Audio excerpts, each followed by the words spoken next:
નીચેની પ્રક્રિયામાં 25 millilitre 0.75 mall HCl સાથે સંપૂર્ણ પ્રક્રિયા કરવા કેટલા ગ્રામ કેલ્શિયમ કાર્બોનેટની જરૂર પડે?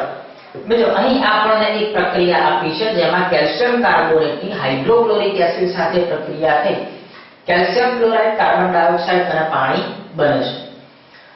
અહીં હાઇડ્રોક્લોરિક એસિડ 25 મિલીલીટર છે જેમાં 0.75 મોલ એ તેની સાંદ્રતા છે. મિત્રો આ તેની મોલારિટી છે 0.75 મોલ.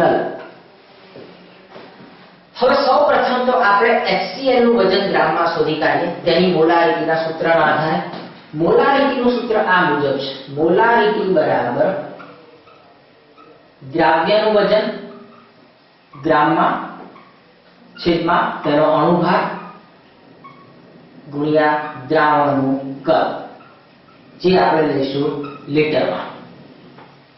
હવે મોલારિટી આપણને આપેલી છે 0.75 મોલ. દ્રાવ્યનું વજન આપણે W કહીએ, જે આપણે શોધવું છે.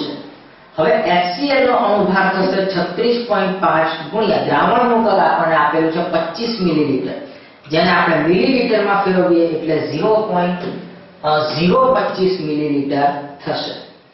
0.025 લીટર થશે. માટે HCl નું વજન W બરાબર થશે 0.75 ગુણ્યા 36.5 ગુણ્યા 0.025, જેનો આપણે ગુણાકાર કરીએ એટલે આપણને HCl નું વજન મળશે 0.6844 ગ્રામ. તો મિત્રો આમ અહીં દ્રાવણમાં 0.6844 ગ્રામ હાઇડ્રોક્લોરિક એસિડ છે. હવે આની સાથે સંપૂર્ણ પ્રક્રિયા કરવા માટે કેટલા ગ્રામ કેલ્શિયમ કાર્બોનેટની જરૂર પડશે તે આપણે શોધવું છે.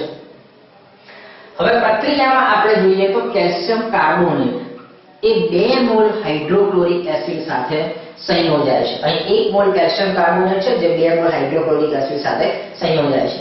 કેલ્શિયમ કાર્બોનેટનો અણુભાર 100 છે. હાઇડ્રોક્લોરિક એસિડનો અણુભાર 36.5 છે. 2 મોલ હોવાથી 71 ગ્રામ પર 71 તેનું અહીં વજન થશે. ટૂંકમાં આપણે એવું કહી શકીએ કે જો 71 ગ્રામ HCl ની સંપૂર્ણ પ્રક્રિયા કેલ્શિયમ કાર્બોનેટ સાથે કરવી હોય તો 100 ગ્રામ કેલ્શિયમ કાર્બોનેટની જરૂર પડે. એટલે આવું સૂત્ર આપણે મૂકી શકીએ. 31 ગ્રામ HCl બરાબર 100 ગ્રામ કેલ્શિયમ કાર્બોનેટ. આપણી પાસે હાઇડ્રોક્લોરિક એસિડ આટલા ગ્રામ છે, તો માટે 0.6844 ગ્રામ HCl માટે કેટલા ગ્રામ કેલ્શિયમ કાર્બોનેટની જરૂર પડે? માટે આ મુજબ થશે 0.6844 ગુણ્યા 100 છેદમાં 73.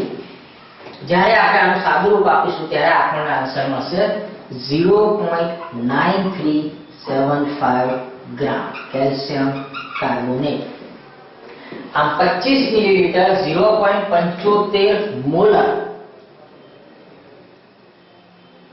હાઇડ્રોક્લોરિક એસિડ સાથે સંપૂર્ણ પ્રક્રિયા કરવા માટે 0.9375 ગ્રામ કેલ્શિયમ કાર્બોનેટની જરૂર પડશે.